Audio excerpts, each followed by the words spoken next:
dans cette deuxième capsule de figures équivalentes, je vais voir avec toi un deuxième exemple où là, j'ai deux figures équivalentes encore une fois, mais c'est pas la même forme. Mais on va faire le même travail. Donc, dans ce contexte-ci, j'ai un parallélogramme avec un losange. Ce qui est mentionné en hypothèse, c'est que ces deux figures-là sont équivalentes. Donc, par définition, deux figures équivalentes, c'est deux figures qui possèdent la même mère. Donc ici, l'aire du parallélogramme. Donc, l'aire du parallélogramme va être la même que l'aire du losange. Je vous demande d'aller chercher les dimensions manquantes.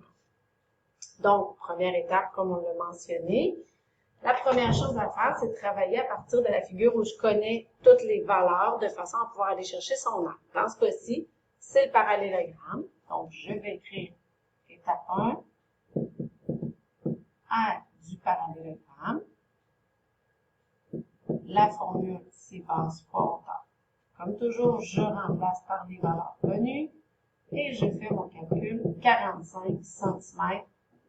Donc là, ici, j'ai trouvé l'aire de ma première figure. Sachant que mes deux figures sont équivalentes, souvenez-vous, je vous ai dit, ça va toujours être important dans nos situations ici de mentionner que puisque mes figures sont équivalentes, souvenez-vous de ce que je vous ai dit plus tôt, je vais toujours vous demander de me dire, OK, cette bulle-là devrait apparaître. Pas nécessairement sous forme de bulle, mais je voulais mettre l'accent là-dessus de façon à ce que chaque fois que tu vas utiliser le concept d'équivalence, dans tes justifications, je veux le voir. Donc, dans ce cas-ci, qu'est-ce qui va être égal? Bien, ça va être l'aire du parallélogramme qui va être égal à l'aire du losange. Et dans ce cas-ci, l'aire va être de 45 cm².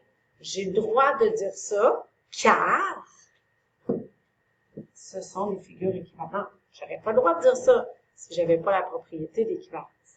Donc, la bulle est nécessaire dans ta démarche. À partir du moment où on a trouvé l'aire de notre deuxième figure, on peut directement dire que l'aire de mon losange, qui est selon la feuille de formule, grande diagonale fois petite diagonale divisée par 2, j'écris la formule, je remplace par les valeurs connues, donc on vient de déduire que l'aire est de 45. Dans notre situation ici, je connais la grande diagonale qui est de 15. Je ne connais pas la petite diagonale. Je vais donc être capable d'aller chercher cette valeur-là puisque j'ai formé une équation vraie qui contient un seul inconnu, qui est la petite diagonale. Donc, comme toujours, lorsqu'on veut isoler une variable dans une équation, on effectue les opérations inverses. Dans ce cas-ci, j'ai 15 fois d divisé par 2. Donc, je peux très bien me dire que je peux multiplier par 2 de chaque côté, ce qui va me permettre d'éliminer la division par 2. Donc, 2 fois 45, ça donne 90, qui me donne 15 fois d. Et j'enlève la multiplication par 15 de chacun des côtés en divisant par 15, ce qui me permet de trouver la valeur qui est de 6. Donc, la valeur recherchée est de 6 cm.